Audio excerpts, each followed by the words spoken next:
En este video abordaremos el tema del metabolismo de los fármacos. ¿En qué consiste? ¿Cómo el metabolismo afecta a los fármacos? ¿Qué órganos metabolizan medicamentos? Otros temas, como el citocromo P450, son examinados en más detalle por separado. El metabolismo corresponde a la biotransformación de un fármaco dentro del cuerpo. Cuando se administra un fármaco, órganos como el hígado o el riñón van a empezar a modificar la molécula. Virtualmente casi todos los órganos o tejidos pueden modificar una molécula, pero el órgano principal encargado del metabolismo de casi todos los fármacos es el hígado. ¿Qué ocurre cuando el hígado modifica un fármaco? ¿Qué sucede con el efecto o la actividad de esta molécula? Si hablamos de un compuesto activo, la biotransformación puede dar origen a un compuesto más activo, menos activo o simplemente inactivo. Cuando un fármaco es convertido y da lugar a un metabolito más o menos activo, el efecto del fármaco, por lo usual, se prolonga. Si el fármaco administrado es un compuesto inactivo, la biotransformación puede resultar en la formación de un compuesto activo. En este caso, el compuesto inactivo es una prodroga. El enalapril, por ejemplo, es una prodroga. Cuando se administra, es metabolizado en el hígado y convertido en un compuesto activo. Por si no lo saben, el enalapril es un inhibidor de la enzima convertidora de angiotensina 1. El metabolismo, según el tipo de reacción que conlleva, puede clasificarse en dos fases, la fase 1 y la fase 2. Se llaman así porque lo usual es que las reacciones de fase 1 ocurran primero y luego las de fase 2, pero esta regla no aplica siempre. Veamos en qué consisten estas fases. La fase 1 incluye las reacciones de oxidación, reducción, hidrólisis y desaminación. Estas reacciones pueden llevar a la formación de moléculas activas, es decir, más o menos activas, pero no inactivas, ya sea mediante la adición de grupos polares o la exposición de grupos polares ya existentes. El metabolismo de fase 1 también puede desactivar un compuesto o activar un compuesto si se trata de una prodroga. Las reacciones de fase 1 pueden ser microsomales o no microsomales. Las reacciones microsomales son reacciones catalizadas por enzimas que se encuentran en el retículo endoplásmico o en el aparato de Golgi. En el retículo endoplásmico liso se encuentra el citocromo P450. Fuera del microsomo se dan las reacciones no microsomales, catalizadas por enzimas como la monoaminooxidasa A y B, las esterasas en el plasma, la alcohol deshidrogenasa y así sucesivamente. Es importante recalcar que la velocidad de las reacciones de fase 1 disminuye con la edad. Les invito a mirar el video sobre el citocromo P450, ya que este sistema juega un papel importantísimo en la biotransformación de los xenobióticos. Las reacciones de fase 2 son reacciones de conjugación, es decir, reacciones donde se agrega un grupo polar que en la mayoría de los casos resulta en la desactivación del fármaco. Estas reacciones son por lo usual catalizadas por transferasas.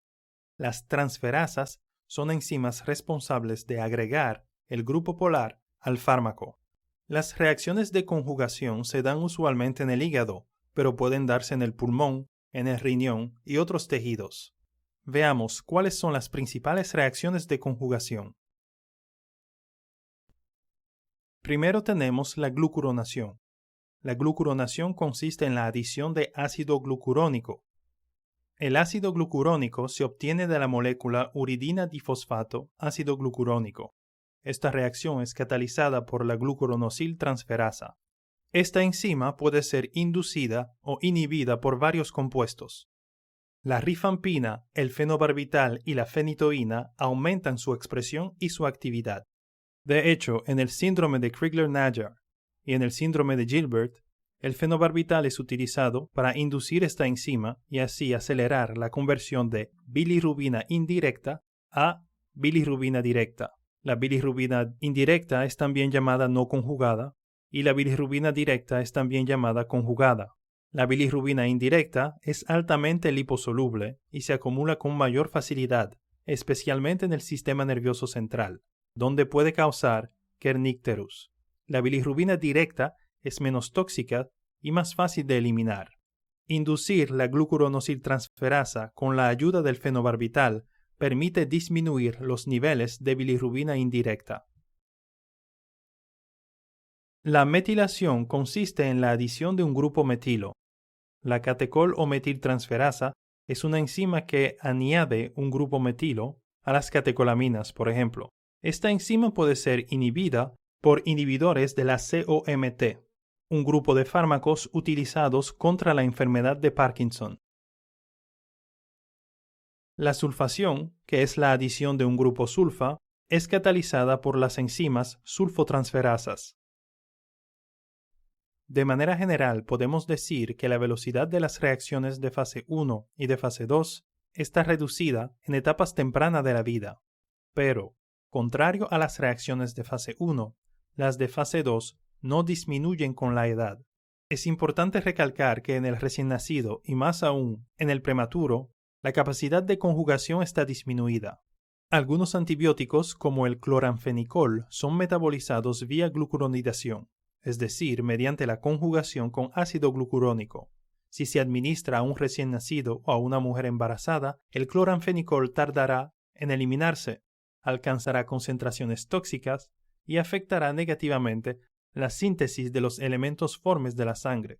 Una de las complicaciones más temida es la anemia aplásica, que puede ser fatal en algunos casos.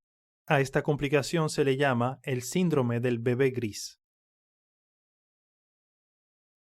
Hemos expuesto a grandes rasgos las principales reacciones metabólicas que ejerce el organismo sobre los xenobióticos.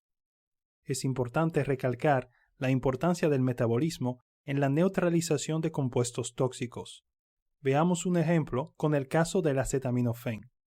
Una pequeña fracción del acetaminofén es convertido a NAPQI por las enzimas 3A4 y 2E1 del citocromo. El NAPQI es un compuesto altamente tóxico, especialmente para el hígado. En condiciones normales, es neutralizado mediante conjugación con el glutatión. Es interesante ver, en este ejemplo, cómo las reacciones de fase 1, en este caso, catalizadas por el citocromo P450, pueden dar origen a un compuesto tóxico, que luego es neutralizado mediante reacción de conjugación con el glutatión.